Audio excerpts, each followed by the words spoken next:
All right, welcome to Magic in the Ordinary. Today is my joy and privilege to welcome a history teacher, language learner, and traveler, Ryan. Ryan, thank you so much for coming on the show. Thank you for having me, Jack. I'm so excited to be here. Yay. Can you tell us a little bit about your background? What got you into traveling and history? Yeah, sure. So actually I have a prop with me today. Ooh. Um, so this book is very special to me. It's a National Geographic Wonders of the World. I believe it's National Geographic. But I gifted this book to my grandfather for Christmas one year. And the reason I did that was because my grandfather was a huge history buff. He loved history. He really wished that he traveled more, but he didn't. And every family holiday, I spoke with him about all things history. I was like that weird 8-year old that like loved to talk about like World War II and like the Roman Empire. Um, and I gifted this to him, and my grandfather's since passed, so I've kind of reclaimed this book. And this book is really something that's very special to me because it reminds me of my roots in my interest with my career, really, and then my side hobbies, especially travel. So it's a very important thing to me, and that's kind of where it all started for me, at least for the Mhm. interest wise. Yeah. Wow, that's sweet. Did you have you traveled a lot then starting young, or was it something you got into more when you were older? Yeah, so that's actually a really good question. So I did not really travel that much at all when I was young. I think maybe the furthest that I went until I was like 11 was like Massachusetts. So I live in New York just for reference, right near New York City. So I had never really been anywhere too far away, but I would always speak with my grandfather, and he was in the military, and he had traveled to Germany, and he traveled to Cuba, and he'd seen all these places in the world that were different. And he would discuss all these types of history things with me, and then that encouraged me to watch actually like National Geographic, Animal Planet, Discovery Channel when I was like 10 years old, and I'd go to school and I'd talk to my friends like, "Oh, I just watched this really cool thing about the American Revolution." They're like, "I was watching like Nickelodeon. Like I don't know what you're watching." Um and so that piqued my interest, and that sustained it, right? Like traveling through just watching TV, like traveling in my mind. Um and then I actually, the first time I ever left the country, I was in college. So yeah. Wow, that's crazy. I have kind of a similar experience because I grew up just reading, different historical fiction or things like that. And it wasn't till college that I traveled as well. And it was kind of a surreal experience of being like I was so used to traveling through books or TV that being like physically there was wild. But yeah, it's cool seeing that journey. Yeah. And it's really daunting too, actually, when you finally get there to the point like you get those butterflies before it's like, whether you like paid for that plane ticket, signed up for that trip through your school, and you're like, wow, I'm like really doing this. Yes. And when you're little, it's easier because you're like, whatever, like my parents are just bringing me, or my school is bringing me, and they signed the permission slip. But Yeah. when you're an adult and you make that decision, even if it's like through college, it's like something that's a little uncomfortable, but that's all part of it. Mm-hmm. Mm-hmm. So let's start with some basics. What are travel tips? Do you have any travel tips for people? Yeah, so I would say the biggest tip is make sure you over prepare. Okay. I think you can never be over prepared. So what I mean by that is not to like be the crazy person that brings like 3 suitcases and like packs everything. But before you do the trip, really make sure that you go through and make sure you have everything you need. Make a list. That's very important. A checklist of, okay, is there any medication that I have to take and bring? Like, do I have basic first aid, like band-aids with me? Do I have the important stuff, documents, a copy of my passport? Even just a photocopy, my passport, right? Do I have another form of ID with me? Because I have friends, I know of people that you're at the airport, you're ready to go, and then you're like, where's my passport? Ooh. Ooh. Right. And yeah, who is right? You never want that to happen. So just the preparedness and getting ready is super important. Bring cash wherever you go, especially Mm. um, American money as well, because the US dollar, most places around the world that aren't on the euro, they'll accept a US dollar if you're in like a country that is not not a Western nation, just because the US dollar is pretty strong. So that's important. And then have the currency of the country as well with you, because you never know when you're gonna need paper money. Okay. So those are some Okay. basic tips. But besides that, I'd say plan so that way you make the most of your time. I'm all about making the most of your time. Yes. So when I'm home, I'm tired and I don't want to get out of bed. When I'm traveling, I go to bed at like 2 in the morning and I'm up at 6:30 ready to go for the next day, you know? So plan and try to make the most of everything. And also be okay and know that things might not go to plan. Because that's happened to me plenty of times. So Yes. those are that's the basics. I like it. I like the idea of a picture of the passport a lot because Mhm. I have definitely had friends who showed up and they had their passport on the way there. They lost it when they hit the country and they couldn't get out of the airport or go back home for a while. And it was like if you would have had it, they would have had a picture. I think that would have probably helped a Yeah. lot.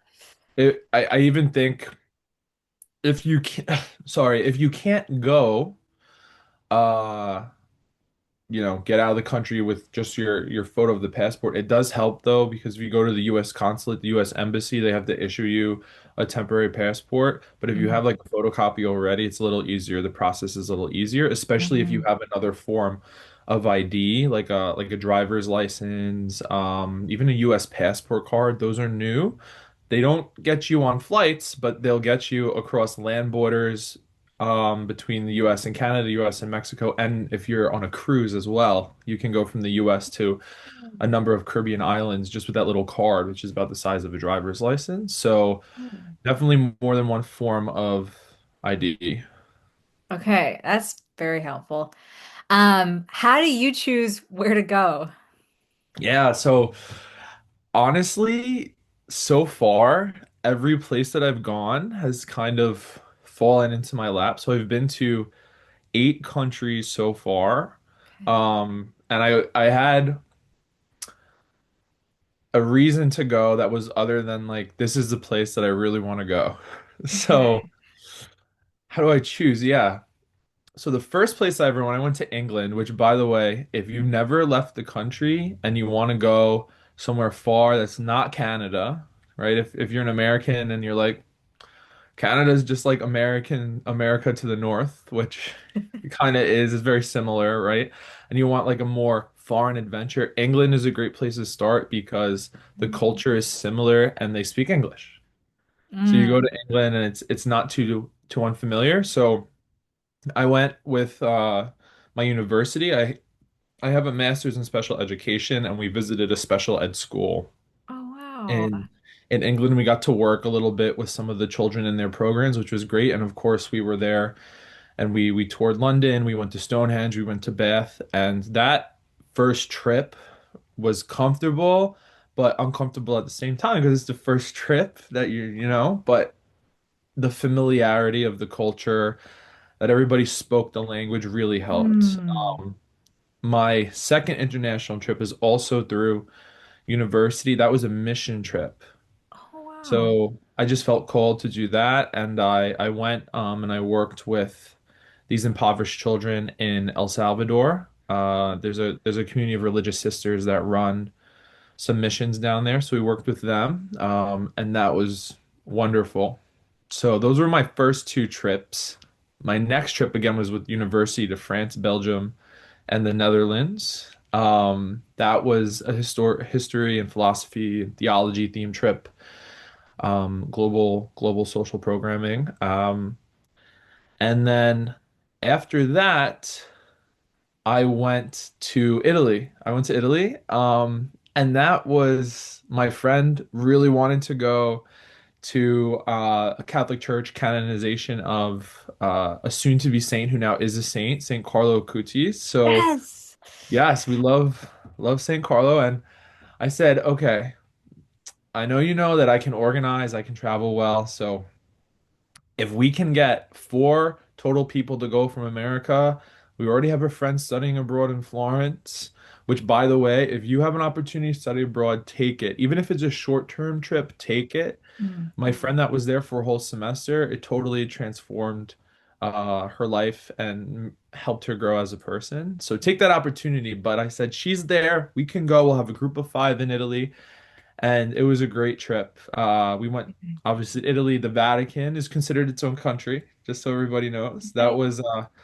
That was an agreement made between the Pope at the time and Benito Mussolini, actually, prior to World War II, because the Vatican did not want anything to do necessarily with that political thing going on in Italy at the time.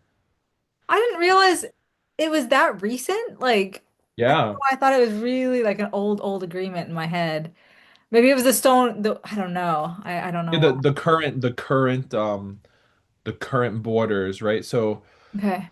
prior to the unification of Italy, Italy was a whole bunch of different random states. We call it like the Papal States, and then there was some other kingdoms in Italy. Mhm. And really, in like the 1800s, kind of post-Enlightenment era in Europe, a lot of countries started unifying that had otherwise been, ethnically and linguistically united, but they still held on to their kind of like medieval age, their middle age. Kingdoms and politics. And then we see the unification of Germany in the 1800s, we see unification of Italy right around the same time. And so the Pope um, lost whatever little land power left. And then right before World War II, they made that agreement that the lands immediately surrounding St. Peter's Basilica, which is now Vatican City, would remain its own state. So you go to Italy and you go to Rome, you go to two countries, it's awesome. That is so cool. Yeah, and then Um, I went to Canada after this past summer, Prince Edward Island, which is one of the most beautiful places in Canada and the smallest province in Canada. So that was really cool. And I was invited to one of my history professor's houses actually for a retreat, which wow. was awesome. Yeah. How incredible. I mean, it's kind of funny. I was just told the other day, someone's like, you have to visit Prince Edward Island. Um, hmm and I guess it's actually did you drive or did you fly out? Yeah, so we flew from New York City to Montreal, and then from Montreal we flew to Prince Edward Island, and the airport is so small. It's the coolest thing. You get off the plane on steps onto the tarmac, and then you just walk to the airport. Um, and it's literally like a one gate or two gate airport. You're sitting What? there, it's so small. And people can just drive right up to the front door and like literally you can be standing in the front door and see people like walking out of the gate. It's the coolest thing. Oh, Yeah. fun. Oh, I love So that. yeah, so from America, I don't think that there are any direct flights to Prince Edward Island. You probably have to fly to Montreal and then take a flight to Okay. Prince Edward Island Beach. Charlottetown is where the airport is. Yeah. Okay. Oh, that's so cool. And So it's you've been beautiful. very much all over too, like Canada, Europe, South Yeah, America. Latin America, yeah. And then my next trip, hopefully, we're planning to go to Portugal and Spain. We'll see how that goes, and then possibly Germany this summer. So Oh, that's cool. yeah, yeah, looking forward to that one. That's so fun. So, why is history important and how does it impact how you travel? Yeah, so it's great you asked that, Jackie. One of my students, the most inquisitive, awesome sixth grader, right? He knows that I love him to death. I love all my students. Um, he said to me, he said, "Why do we have to learn this?" That's the question every teacher gets, Uh-huh. right? Why do we have to learn this? He said this like 2 weeks ago. And honestly, the best way I can tell my students, I can tell any viewers about why history is important. And this was the Roman Empire, so it's like 2,000 years ago, I give an analogy of a ladder. And Mm. the analogy I give is everything that came before influences what comes after. So with the ladder, you might be on the bottom rung and you're climbing that ladder Mm. and you can't get halfway up the ladder unless your foot touched every single rung. And history, where we are today, is influenced by every single rung that came before it, so to speak. Mm. And with Rome, the connection is very easy to make because the Roman Republic turned into the Roman Empire, but from the Republic we get a lot of our political ideas and our institutions, and they kind of shepherded that from ancient Greece, which was at its height just a few centuries before the Republic and even during the Republic. And a lot of the way the world is influenced, specifically Western Europe, comes from the Roman Empire and Christianity, which has had such an influence on the world, was really brought to the forefront because it became the official religion of Rome. So that's an easy connection to make. And that's a Mm. good example of how, wait, yeah, America might be towards the top of this ladder in our historical timeline, but every rung that came before is important because to get to America, you have to understand that it didn't just happen overnight. And really the foundations are in ancient Greece with the political thought. So it's really important that we know our history. And then travel is awesome with history because you can be in the spot where history happened, and that really permeates you. It kind of strikes you and goes through you, and it gives you moments of Mm. the human story when you realize it's not just me, me, me all the time, right? Mm. It's the world around us, and we're part of it. Yeah. It's like you're almost saying like it kind of gives ourselves context of like you're standing in this spot and you're actually present to these to this place where certain things happen that do have an impact on us. Like it's That's like right. Yeah, like just a few places that I've been. Um, I've been in the Tower of London to the exact spot where Henry VIII beheaded one of his wives, right? I mean, gosh. he didn't literally do the beheading, but he was executed right there. Oh my I gosh. have stood on the exact stone where after the death of Julius Caesar at the hands of the conspirators, from uh Shakespeare and Brutus is there and Caesar says "Et tu, Brute," that famous line from Shakespeare's play. So the reaction of the supporters happened right in the Roman Forum, and you have one of Caesar's nephew's friends, and he's on the stone, and he calls for revenge to avenge Caesar, and I stood on that exact stone, right? And I mean, I've climbed up the Eiffel Tower, and a lot of people don't know this, but this is freaky. Um, when the Nazis took over Paris, the Parisians, to spite Hitler, because Hitler wanted to go to the top of the Eiffel Tower, they broke the elevator. So they made Adolf Hitler climb the steps to go all the way to the top as one last little spite when the Nazis had taken Paris. And so if you climb, probably the most infamous person in recent history climbed. And that is something that really sobers you. And you really appreciate Paris more when you look out across and Wow. you look from the top of the Eiffel Tower and you think what the city has been through. And it's really ancient history because Paris was part of the Roman Empire. And those are the moments that, as a traveler who's a history teacher who works in academia, you travel because of those moments where you put everything into perspective. Wow. Yeah. Oh, that's so good. It adds so much richness Yeah. to it. Yeah. That's okay, so I don't know if this is an impossible question to answer, but what are some of your favorite places you've been to? Ooh, wow. Well, I can say part of travel is that you can travel how you want to.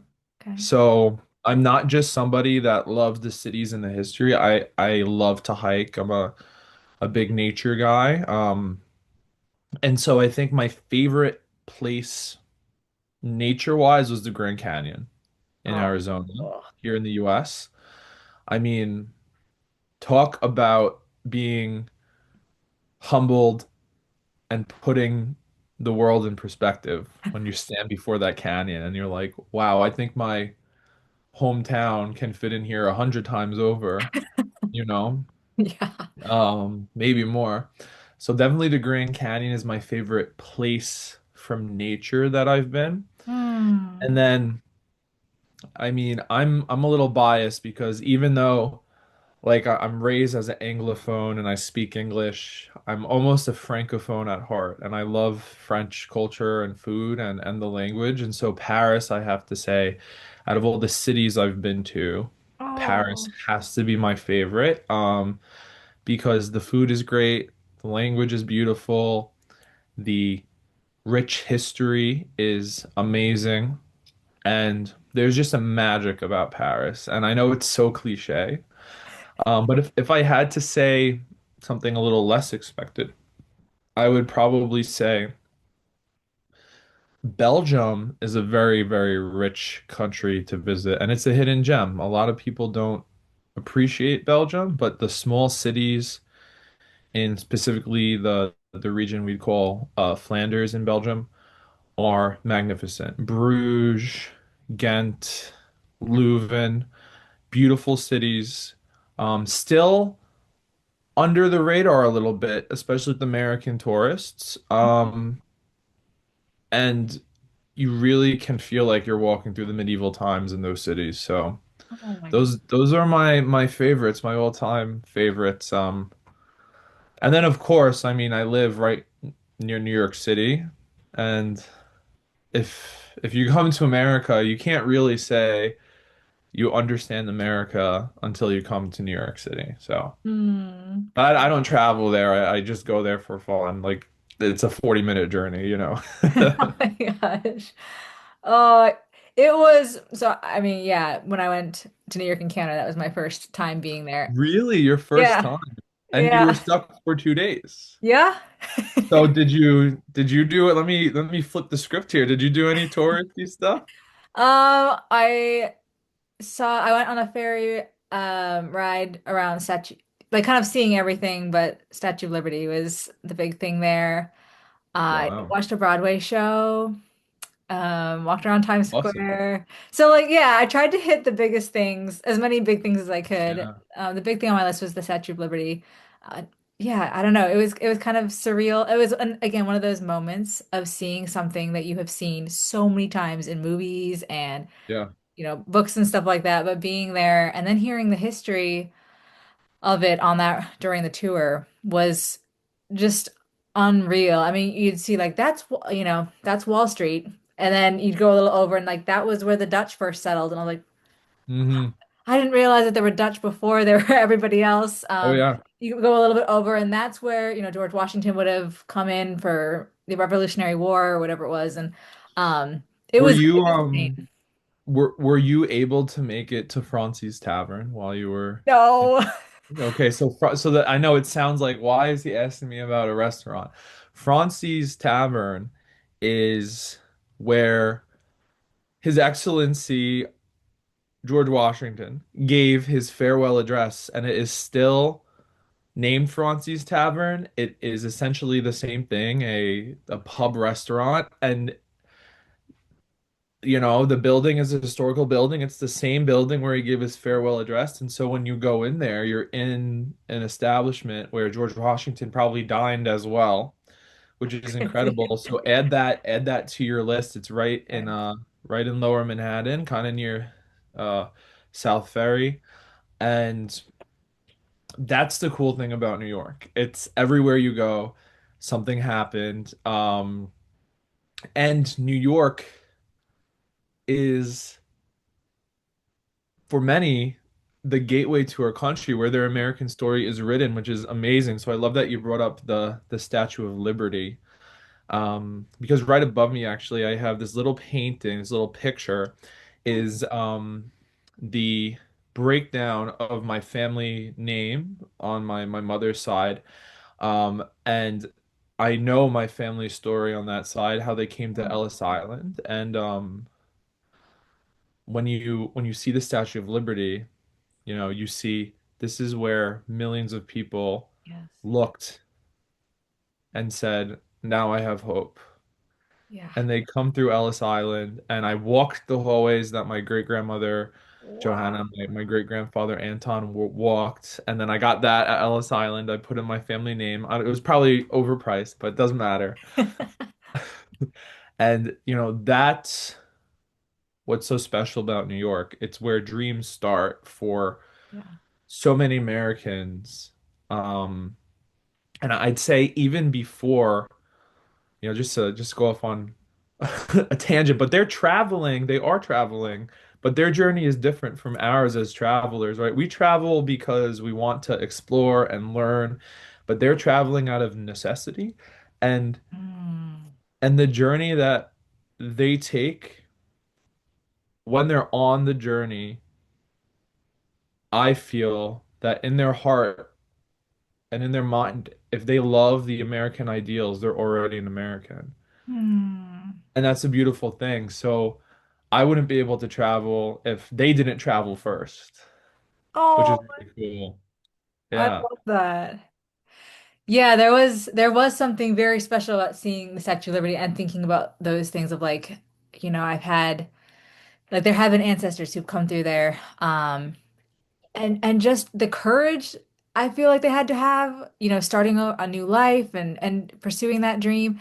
I felt like when I got to New York City, you could kind of taste dreams in the air. Like I don't know if that makes any sense. Yeah. But I was like, wow, there's so many people who come here. There's just like crazy energy and it was really fun experiencing that for the first time and also Yeah. just the amount of culture that like different cuisines and languages and everything around you in that city was incredible. Like I felt like I was walking through different countries just walking down the street because of how many people are there and they're bringing their own unique flair. So that's incredible.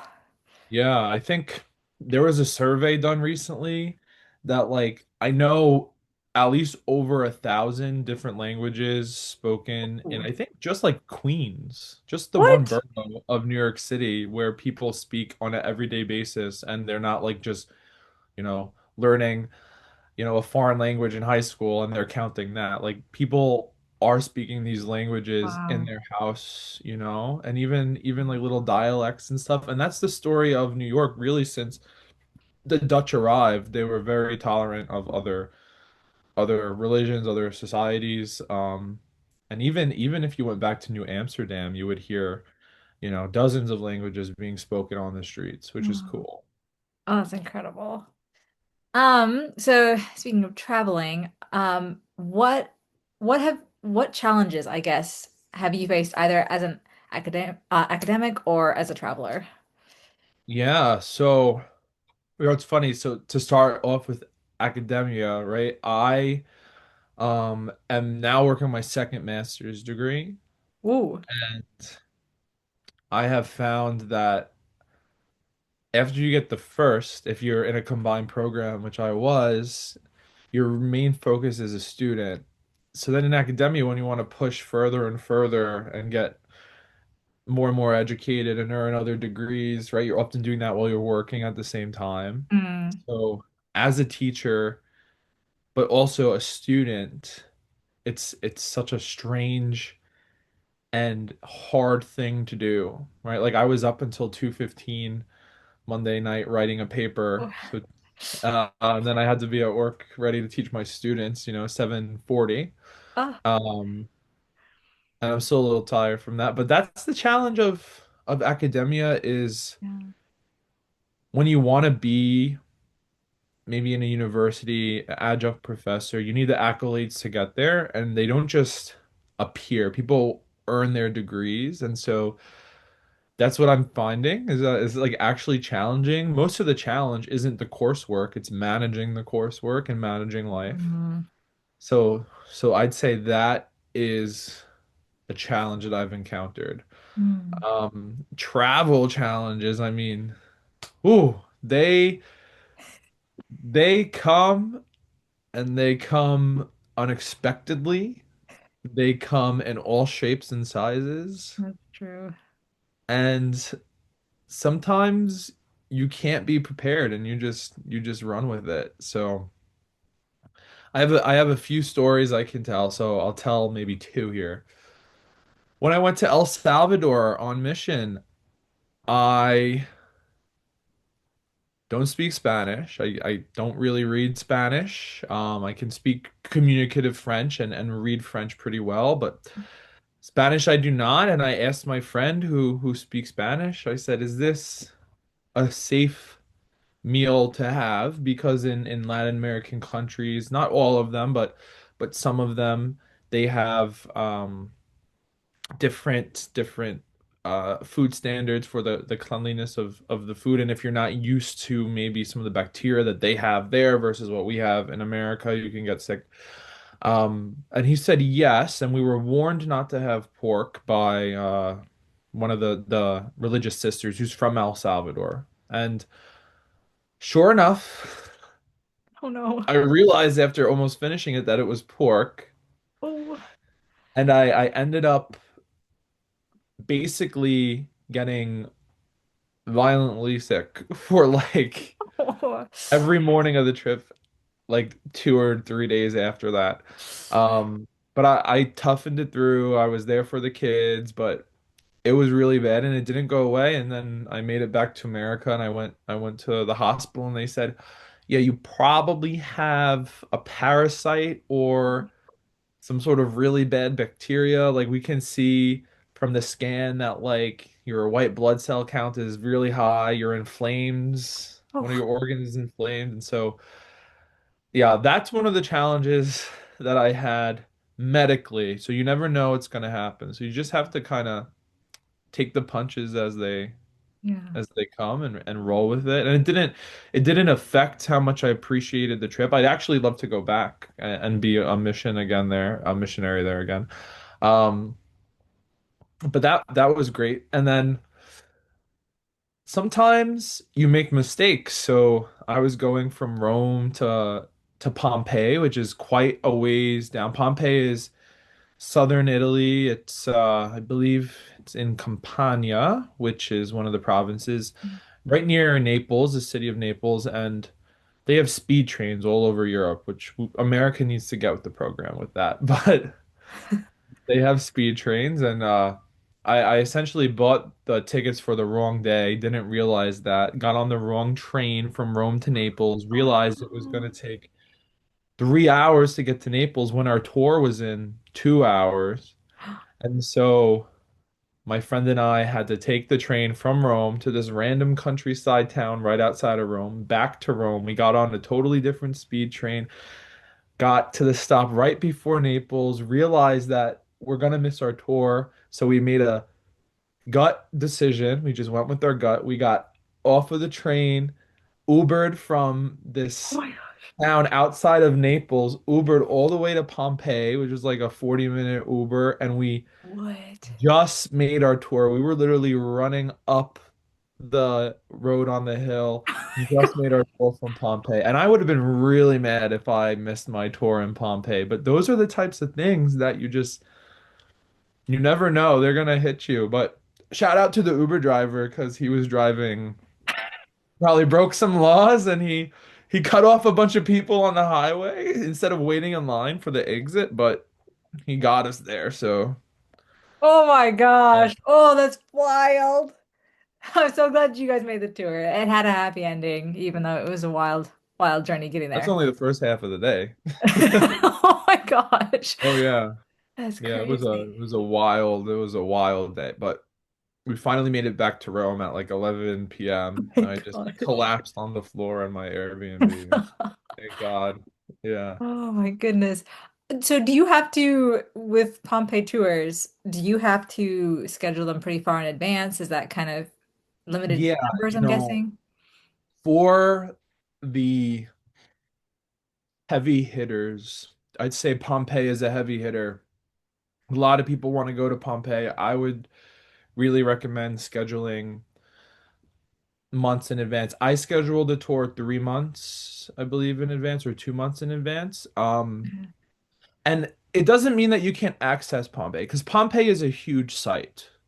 It's ginormous. So you can probably get entrance to Pompeii within a month, but the tours sell out uh pretty quick. Now the tour that I got was through a third party company. I'm not even sure if Pompeii directly offers tours through their archaeological site Okay.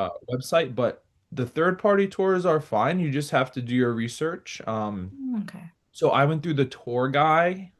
He's on Instagram and they're a pretty reputable organization.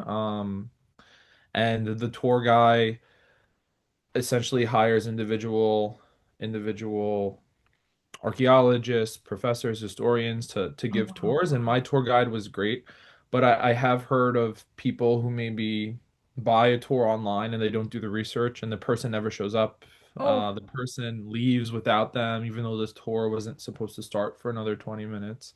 Mm. So I would make sure you do your research with the tours, and then like anything, if it's a popular site, you should probably get your tickets months in advance, like Pompeii, the Vatican and the Vatican museums in Italy, for Okay. example. I know in Peru, my cousins have been to Machu Picchu, Oh. and Machu Picchu, the tours they sell out quickly because now the government is trying to preserve the site, so they don't want as much human foot traffic. So that means if you want to tour Machu Picchu, I wouldn't try to get your tickets a month before your trip to Peru. I would probably do it 6 months before, Oh, you gotcha. know? Yeah, so it depends on where you go. Yeah. Okay. Yeah, good tips within that. What misconceptions about history have you encountered? Hmm. Misconceptions about history. That's a great question. That's a great question. And I think it's also a dangerous question. Okay. And I say that not lightly because I think that with history, opinions make their way in, and they can Mm, change the way that people view the world, the way that they view society, politics, religion, life in general. mm, But the beautiful thing with history is that if it's really important, there are likely primary sources. So I would say one of the biggest misconceptions maybe that I would encounter just in life would be in life related to history, of course, would be I can just like do a quick Google search and understand something and know the answer. mm, Because until you really dive deeper, you don't have a full picture and you'll have a lot of misconceptions mm, through no fault of your own, but so for example, I have a textbook that I don't use the textbook in my classroom, and I teach sixth graders and seventh and eighth graders. Um, and one of the things about these textbooks is that they have a lot of information, but the courses are so dense. So if what you know about history is just based off of your middle school and high school history courses, mm, and even a college course, that's a entry level college course. mm, They use the term survey course because the courses are essentially a survey of what happened. You're just looking at it all and you're not diving deep. And mm, so these books, in being so surface level with topics, really give people sometimes a misunderstanding of what really goes on, what really mm, happens.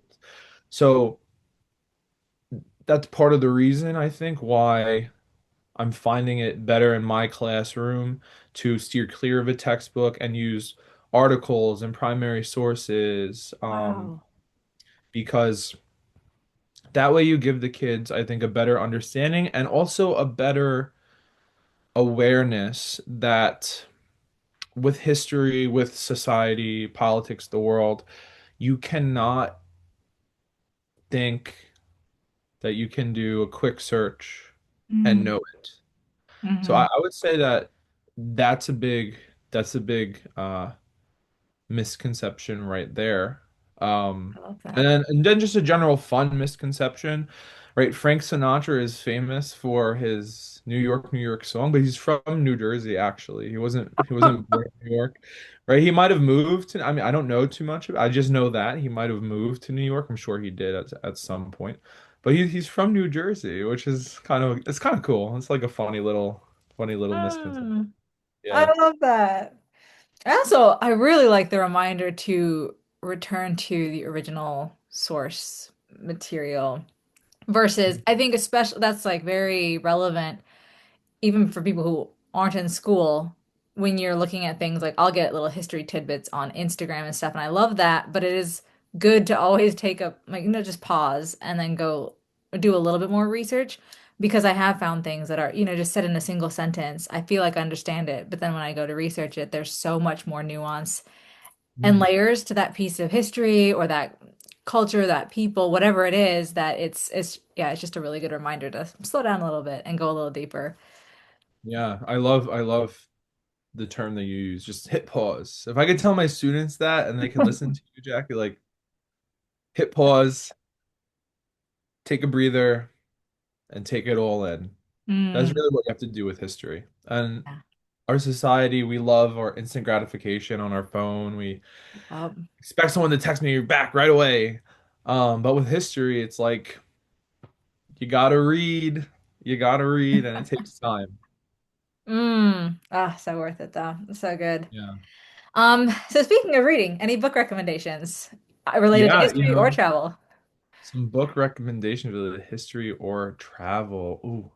So travel, something that I'm really maybe excited to get into, um, history wise, is a book called I believe it's either Sapiens or Sapien.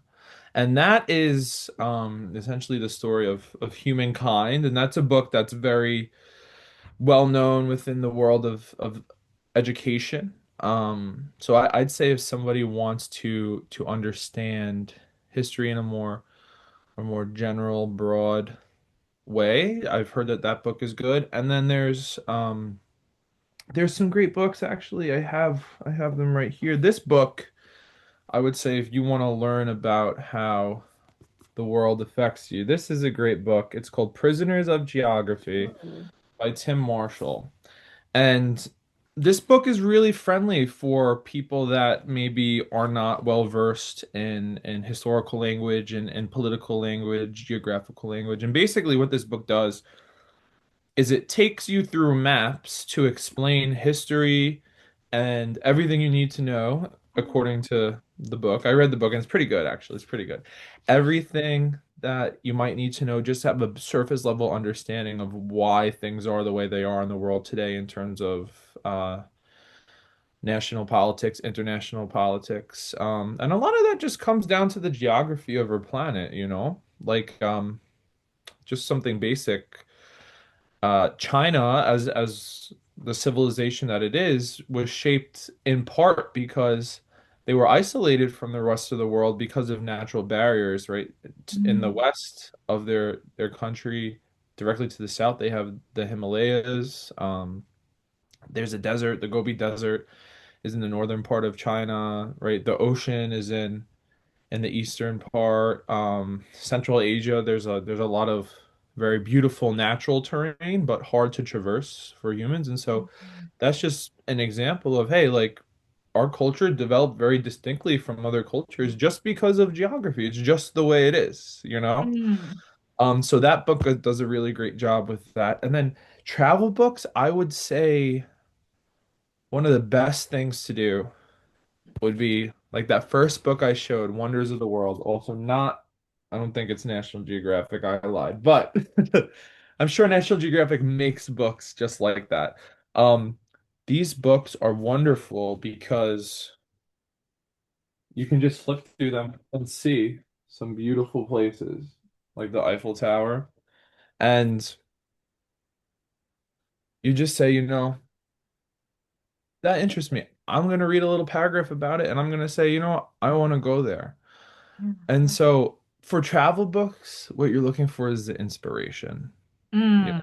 The history books, you're looking more for specific things. And that's what I check out. I know my favorite maybe era to learn about in history is the Second World War because that was right around when my grandfather was alive and he had family members that had been involved in the war and he was not drafted for that war, but he was a teenager when it happened. He was about 2 years too young, which in a way, thank God, because it was so tragic. But there's a great book by author Catherine Bailey called The Castle in Wartime, and Mm. that is a book that really helps you see that there's so much more to these gigantic historical episodes and sagas like World War One, World War Two, the Civil War, right? Um, the Enlightenment, colonialization. There's so much more to them, and A Castle in Wartime is about kind of like a very specific niche story Mm. that was very, very connected to the overall story of Nazi Germany. And it's just a wonderful book if you're looking to dive a little deeper into history and you're looking to be entertained while also learning. So I would recommend that as well. Awesome. I can't wait to check all these out. This sounds great. Um, okay, this is a side tangent, but you've got a great fashion sense in all of your travel photos. So I wanted Oh, to see, thank you. I wanted to just ask any favorite brands, any packing tips, while fashion travel tips. Thank you. So I love that you say that because it's funny. My students, like, if you just Google search teachers, which students do all the time, since my Instagram for travel is public, right? In Google Images, you can see my photos, and they always like rag on my outfits at school too. So then in the photos, they're like, what are you wearing? Like, what are you doing? Um, but I would say the first tip is if you're traveling to a country. Don't wear things that make you stick out Yes. because as a reminder, right? Mm, I think Americans we can kind of tend to think that like since our country is so big and if you live pretty much anywhere in America except for very few places, you don't really live, within driving distance of another country. yeah. Um, so I think still like most Americans probably have never left America. So Wow. we tend to think that we're like the only people in the world. So like if you go to Italy, like maybe you dress a little more European. Like maybe don't wear like a printed tee in Mm. the Vatican because people are gonna see that maybe you're sticking out a bit. So I would say dress appropriate to the culture. So that's what I try to do when I go to Europe. I try to dress European. When I went to Latin America, Yeah, I dressed for what I would be doing in Latin America. When I go hiking, right? I dress for hiking. Uh, so so dress for the occasion and for where you are. like that. So favorite brands, I love my Ray-Ban sunglasses. I can't get enough Yay. of them. They have great, especially the polarized lenses, great protection from the sun. Mm, Um, and I like the aviators, but if that's not your style, you got Wayfarers, whatever you want to get. But they look good. They're great. Yeah, so aviators I love. And then a really great shoe, I think, for travel. You just got to go with like classic Adidas, maybe Sambas or like an Adidas tennis shoe. mm, Because I mean, I had a professor at college who wore Adidas shoes with the suit, and it worked. okay. So you can pretty much pair a white Adidas. They'll go with most outfits. So I Like, love Adidas. And clothing wise, I kind of shop at a bunch of different places, but you know, I do like Gap. I must say I'm a fan of Gap. There's a Gap factory store near my house, so it's nice. You just go, you get the discounts, and then you Nice. travel. And don't be afraid, I think, when you're traveling, or tell people if you've always wanted to be like a fashionista at heart, like in America, people look at you and they're like, "What are you doing?" But Yep. in Europe, I mean, they're all about, especially in cities like Milan, Paris, London, right? They're all about fashion. So Love that. if you go to Europe, like be in your fashionista era for a week and try different outfits. Yeah. Yes. That's fun. I feel like even the East Coast has like it definitely has a different fashion than like the Midwest. And so Oh, um for sure. And then the yeah. West Coast is much more laid back. When I was out in California this summer, I noticed that, and it was nice. The laid back was cool, you know. They love Mhm. their printed tees in California for sure, which is fine. No shade against printed tees, just don't be that American that wears a printed tee on your tour of the Vatican, you know? Yeah. Yes. Awesome. And Well, no shade to anybody that did that. You can rock it, but if you don't want the Italians pointing you out, it might be a good idea to avoid the printed tee. yeah, yeah. I think it's part of the fun of travel too, just trying to dress a little bit more like you're saying, like dress like the way people around you dress. And it's kind of Mhm. fun.